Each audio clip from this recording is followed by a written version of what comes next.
Hay ideas que no nacen en un laboratorio lleno de probetas, sino, bueno, a veces nacen durante un simple paseo. Hoy vamos a viajar a uno de esos momentos, a un chispazo de genialidad que literalmente puso en marcha una revolución, una que de hecho todavía nos mueve hoy.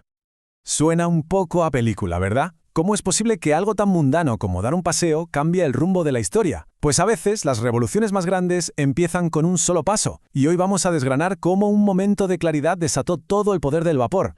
Vale, para entender la genialidad de la solución, primero tenemos que entender bien el problema. A mediados del siglo XVIII, si querías potencia de verdad, la tecnología punta era esta cosa que vamos a ver. Esta era la máquina de Newcomen. Se usaba sobre todo para sacar el agua de las minas.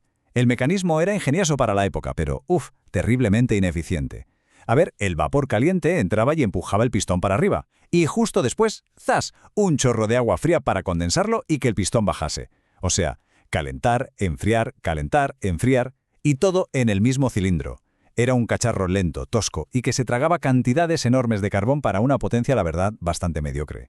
Y aquí, claro, entra en escena nuestro protagonista, James Watt. En 1764, Watt no era ningún inventor famoso, Era un constructor de instrumentos de precisión en la Universidad de Glasgow. Y le cayó un encargo: arreglar un modelo a escala de esta máquina de Newcomen que no había manera de que funcionase bien. Watt, que tenía una mente increíblemente analítica, se dio cuenta enseguida de que el problema no era una simple avería. No, el problema era el diseño en sí. La máquina era un desastre energético. Él sabía, casi lo sentía, que ahí se estaba tirando casi toda la fuerza del vapor. Tenía que haber una forma mejor de hacerlo, seguro. Y esa forma mejor no apareció después de horas y horas de cálculos en su taller. No, llegó en el momento más inesperado, como suelen llegar las grandes ideas. Fue un destello de claridad, un momento que lo cambió absolutamente todo. Pongamos esto en perspectiva. Durante 60 años, el diseño de Newcomen fue lo único que había. 60 años. Pero después de que Watt llevara un año dándole vueltas a la cabeza, un domingo de 1765, mientras daba un paseo, solo, pensando en sus cosas, de repente se paró en seco. ¡Claro! Ahí estaba. La epifanía fue darse cuenta de que el fallo garrafal, el error de base, era tener que enfriar el cilindro principal en cada ciclo. Casi toda la energía del vapor no se usaba para mover el pistón, se usaba para volver a calentar las paredes de metal que se acababan de enfriar. Era un desperdicio de calor monumental. A partir de esa revelación, la solución se volvió casi obvia. Y es su elegancia lo que la hace tan brillante. La idea no era luchar contra las leyes de la física, sino usarlas a su favor. Es que el contraste entre los dos métodos es brutal. A la izquierda, el sistema de Newcomen, con su ciclo de calentar y enfriar. A la derecha, la idea de Watt, simple pero revolucionaria. ¿Y si la condensación del vapor se hace en otro sitio? Añadió una segunda cámara, un condensador, que se mantenía siempre fría.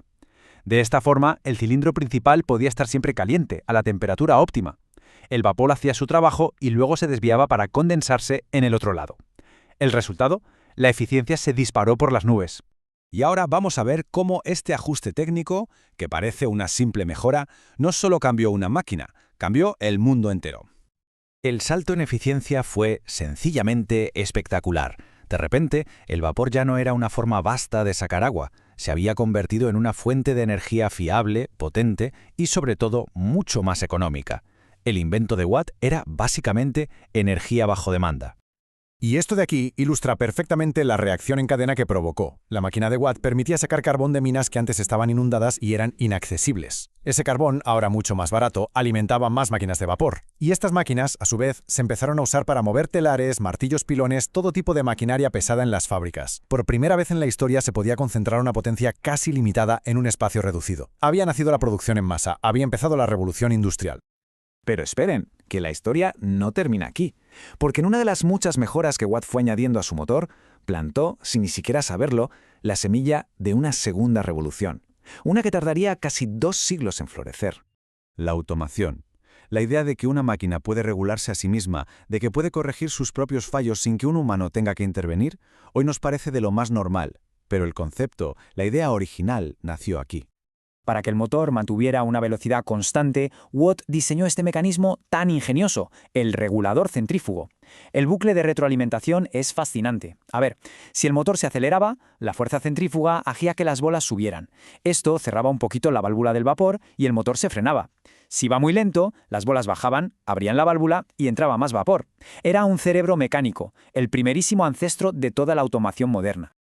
Watt murió en 1819, vio el auge de las fábricas, vio el poder increíble de su máquina. Pero lo que nunca llegó a imaginar es que el principio de su pequeño regulador sería la base de las fábricas automatizadas y la robótica del futuro. Su legado fue doble, y uno de ellos ni siquiera lo supo. Así que, al final, la reflexión es esta. Si una idea que surgió en un paseo de domingo en el siglo XVIII pudo desatar dos revoluciones globales, la industrial y la de la automación, esto nos deja con una pregunta flotando en el aire. ¿Qué paseo, qué conversación de café, qué idea aparentemente pequeña que estén haciendo hoy está plantando la semilla de la próxima gran transformación?